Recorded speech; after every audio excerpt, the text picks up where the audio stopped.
두 번째 기업 한번 얘기해 볼 텐데 어떤 기업 준비해 보셨습니까? 네. 두 번째는 아마 지금 뭐 유튜브를 보시는 분도 굉장히 익숙하실 수 있는데 이 유튜브를 촬영하는 카메라 기업에 대한 이야기입니다. 아, 어떤 카메라 기업? 카메라 혹시 뭐 카메라 브랜드 어떤 브랜드 알고 계실까요? 저는 그 캐논, fuji, 그다음에 올림푸스 이렇게 알죠. 저희 어. 집에 있는 거는 옛날 건 올림푸스가 있었어요. 감사합니다. 네. 제가 딱 말씀드릴 기업이 올림푸스입니다. 올림푸스입니까? 제가 기억하기로는 예전에 2000년대 초반인가요?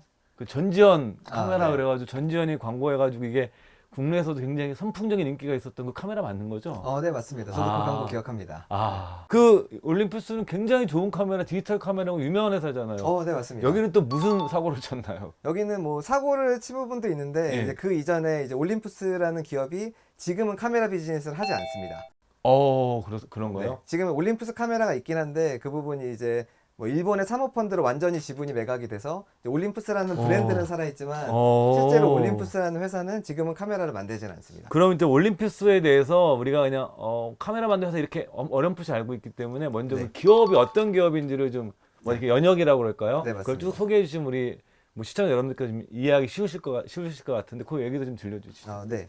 이제 뭐 카메라라고 하면 다들 뭐 카메라 핵심 기술이라고 봤었을 때는 이 과학 기술, 예. 이 영상을 제대로 촬영하는 기술과 이 영상을 처리하는 기술까지로 예. 확장이 되는 부분이라 이 올림푸스라는 회사가 뭐 저희 같이 이제 소비자들에게는 카메라로 굉장히 유명하긴 하지만 뭐 현미경이라든지 의료기기, 뭐 내시경기기 이런 쪽으로도 굉장히 유명합니다. 그런 부분들이 어떻게 보면 이제 카메라의 핵심 기술과 뭐 현미경 기술 이런 부분들이 같이 일맥상통하기 때문에 그런 비즈니스에서 굉장히 글로벌 리더 중에 한 기업이었었는데요. 예. 이제 아시다시피 뭐 DSLR이라고 부르는 조금 더 이제 디지털 카메라 아니면 조금 더 고급의 카메라들이 2000년대까지는 시장이 굉장히 확장됐습니다. 예. 그리고 저같이 일반인도 DSLR 카메라를 살 정도로 시장이 굉장히 늘었는데 이 스마트폰이 예. 유행을 하면서 스마트폰 안에 들어있는 그런 이제 고화소의 이제 소형 카메라가 굉장히 기술이 발달하면서 카메라의 시장 자체가 죽어버리는 사양되는 상황이 발생했습니다. 그러니까 스마트폰이 여러 기업 죽였어요. 생각해 네. 보면 이게 딱 이렇게 패러다임이 바뀔 때는 정말 새로운 패러다임이 등장하면서 그 패러다임에 어긋나거나 맞지 않는 기업들은 정말 급격하게 그 사업들이 네. 추락하는 것 같은데 그래서 그렇게 해서 이제 그 카메라 부분을 어떻게 하게 되는 건가요? 네. 올림푸스에서. 실제로 뭐 얼마나 이 올림푸스의 카메라 카메라 사업이 타격을 입었는지를 보면 2010년에 올림푸스에서 1.2억 대의 카메라를 만들었는데 예. 거의 9년 이후에는 1,500만 대로 거의 뭐 카메라를 제작하는 제품의 수가 한 8, 90% 이상 축소되었습니다. 네, 이래서 이렇게 됐기 때문에 뭐 이제 카메라 제작을 총괄하는 사업 부문 역시 2017년부터는 적자로 전환이 되어서 2019년까지 3년 연속 적자였고요. 예. 그런 부분 때문에 올림푸스 입장에서는 뭐 과거에는 굉장히 알짜 사업이었던 이런 카메라 비즈니스를 2020년에 일본의 JIP라는 사모펀드에 전부 다 매각하는 그런 결정을 내렸습니다. 그러니까 이제 브랜드만 남아 있고 실제로 이제 오너가 아니라 그 올림푸스 카메라, 우리 디지털 카메라의 지금 이제 주인은 사모펀드가 되어 있는 네, 거예요. 맞습니다. 근데 이 회사가 왜 어떻게 ESG에서 어떤 잘못을 한 겁니까 도대체? 네, 좋은 말씀 감사합니다. 이 좋은 회사가. 네. 이것도 이제 좀 한 10년 전 얘기로 다시 거슬러 올라가게 되는데요. 예. 2011년에 올림푸스의 CEO는 올림푸스에서 거의 20년간 근무했었던 굉장히 그 회사에서 로열티가 높은 영국분 마이클 우드포드라는 분이었습니다. 근데 이 마이클이라는 분이 CEO였음에도 불구하고 뭔가 이제 회사의 비합리적인 그런 이제 이슈가 될 수 있는 어떻게 보면 이제 주주들에게 피해를 끼칠 수 있는 그런 회사의 이슈를 발견을 해서 이걸 이사회 의안으로 본인이 이제 선정을 해서 이사회로 소집하게 됩니다. 네, 이제 그 건을 조금 디테일하게 말씀드리면 이 마이클 우드포드께서 지적하셨던 건은 이사회에서 인수합병 거래를 체결을 했는데 이제 그 인수합병 거래가 매출이 아예 없는 세계 회사를 10억 달러, 우리나라 돈으로 거의 1조 이상의 자금으로 그 세계 회사를 인수를 하고 뿐만 아니라 그 기업 M&A에 대한 컨설팅 수수료로 7억 달러, 우리나라 돈으로 8천억 원에 가까운 돈을 이 이름도 모르는 이런 조그마한 컨설팅 업체에 주기로 했다라는 부분을 발견을 해서 이건 문제가 있다라고 해서 이사회를 소집을 하게 되었습니다. 그러니까 이사회에서 그럼 CEO를 어떻게 했습니까? 그래서 누가 이겼습니까 여기서? 여기서 이긴 사람은 이사회였습니다.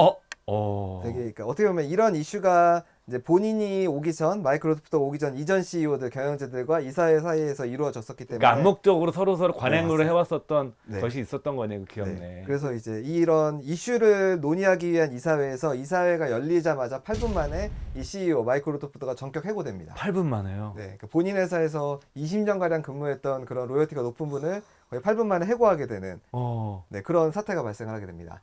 근데 이사회에서 그 해고를 했다는 것 자체는 자기들이 뭔가 숨기고 싶었던 게 있던 거 아니에요? 네, 맞습니다. 예. 정확합니다. 예. 그래서 이제 이 마이클 로드포드가 해고된 이후에도 예. 자신은 당당하다, 잘못한 일이 없다고 해서 퇴사, 뭐 이제 해고당한 이후에도 이 올림푸스의 회계 부정 이슈를 지속 제기합니다. 그래서 그런 부분이 결국에는 일본 정부가 이 올림푸스의 회계 정보를 감사를 하는 그런 부분까지 이어졌고 이제 일본 정부에서 최종 발표한 부분은 이 올림푸스 이 마이클 로드포드가 지적했던 이런 비합리적인 인사병 거래는 결국에는 이 올림푸스가 1990년대 입은 투자 손실을 은폐하기 위해서 거의 10년 가량 준비해온 그런 어떻게 보면 부정적인 과거에 자기들이 했던 것을 은폐하기 위해서 요 까먹은 돈을 네, 맞습니다. 10년에 걸쳐서 네. 약간 딴 거로 빼돌려 가지고 네. 메우려고 했던 거네요. 그렇죠. 이런 회계 부정이었다는 부분이 밝혀짐에 따라서 이 어떻게 보면 전 CEO인 우드포드는 그럼 난 부당해고다라고 해서 올림푸스를 다시 고소를 하게 되고 거의 뭐 1,600만 달러에 해당되는 보상금을 받는 쪽으로까지 판결이 났습니다. 그리고 또 이 올림피스가 이렇게 해서 한번 이 회계를 은폐한 거죠, 사실. 어떻게 네, 부정을 맞습니다. 은폐했던 거고.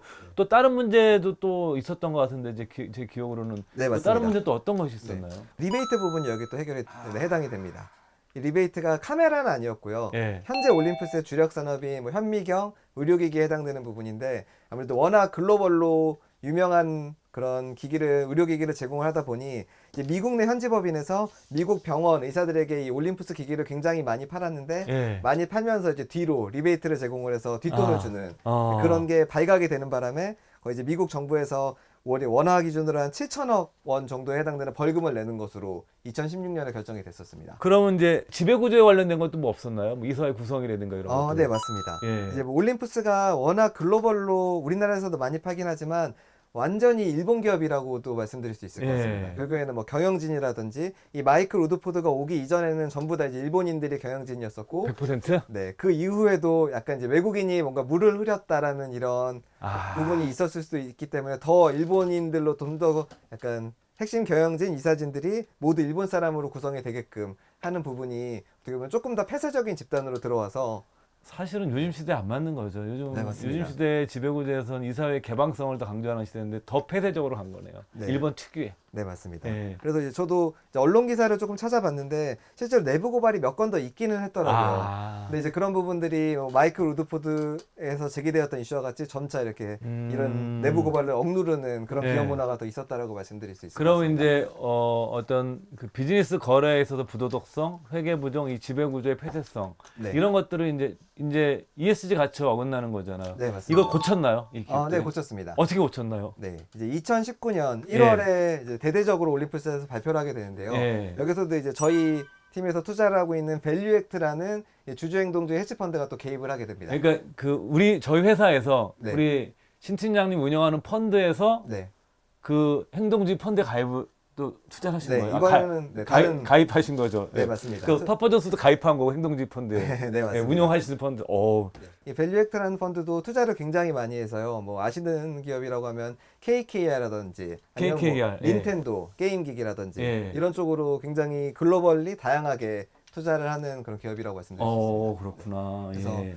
2019년 1월에 올림푸스에서 주주총회를 열었는데 이 주주총회에서 굉장히 큰 비전과 기업에 대한 혁신을 발표를 하게 됩니다. 이제 그 부분이 이제 카메라 비즈니스는 점차 줄일 것이고 예. 2020년에 매각을 하긴 했지만 이미 그 시작은 2019년 초 주주총회에서 지금 말씀드리려는 내용 때문에 결정이 된 부분인데요. 예. 이제 글로벌 의료기기 산업의 리더가 되겠다라는 이제 기업의 어떻게 보면 그런 비전을 선포하게 됩니다. 비전은 이제 확실히 재정립한 거네요. 예. 네, 맞습니다. 그리고 이제 이러한 비전을 선포하기 위해서 제가 말씀드렸던 그 밸류액트와 뭐 굉장히 거의 1년 이상의 뭐 2018년부터 계속 논의가 진행이 됐었었고 밸류액트도 조금 더 본인들의 의견을 효과적으로 개진하기 위해서 올림푸스의 지분을 한 5% 정도 매입한 것으로 알고 있습니다.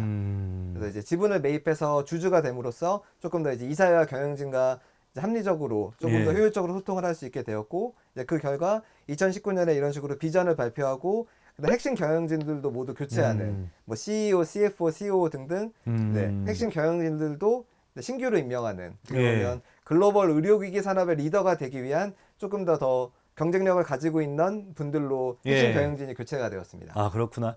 여기서 좀 여기 우리 시청자분들 드리고 싶은 말씀이, 우리가 행동주의 펀드 그러면 막 주식을 왕창 사가지고 네. 막 바꿔 막 경영 이렇게 막 공격하고 막 이런 것만 생각하시는데, 그런 기업들 그런 것도 말고도 오히려 기업이 더 좋아질 수 있도록 지분을 사서 응원하고 네, 맞습니다. 그 도와주는 네. 이게 우호적인 행동주의 펀드들도 굉장히 많이 있는 거고, 이 올림피스 같은 대표적인 게 그 우호적인 행동주의 펀드가 들어가서 네, 기업 맞습니다. 경영에 네. 하게 된 거죠. 그리고 나서는 또 이 행동주의 펀드가 참여해서 뭐 어떤 기업 전략이라든가 뭐 비즈니스가 또 바뀐 게 또 있습니까? 어떤 네, 거죠? 맞습니다. 예. 어떻게 보면 그러니까 이제 글로벌 기업, 글로벌 비즈니스를 운영하고 있었던 올림푸스였지만 예. 이게 조금 더 이제 일본 내부에서 핵심 경영진들을 있기보다는 조금 더 이제 전문성이 있는 예. 글로벌 비즈니스 확장을 위해서는 전문성 있는 인력들이 들어와야 된다고 그러고 해서 이사진들이 교체되고 또 경영진들이 교체되는 과정에서도 글로벌 비즈니스 핵심 인력들이 들어왔습니다. 아. 그래서 조금 더 이사진 부분을 확대해서 말씀을 드리면 예. 이 밸류액트의 투자 파트너 중에 한 분께서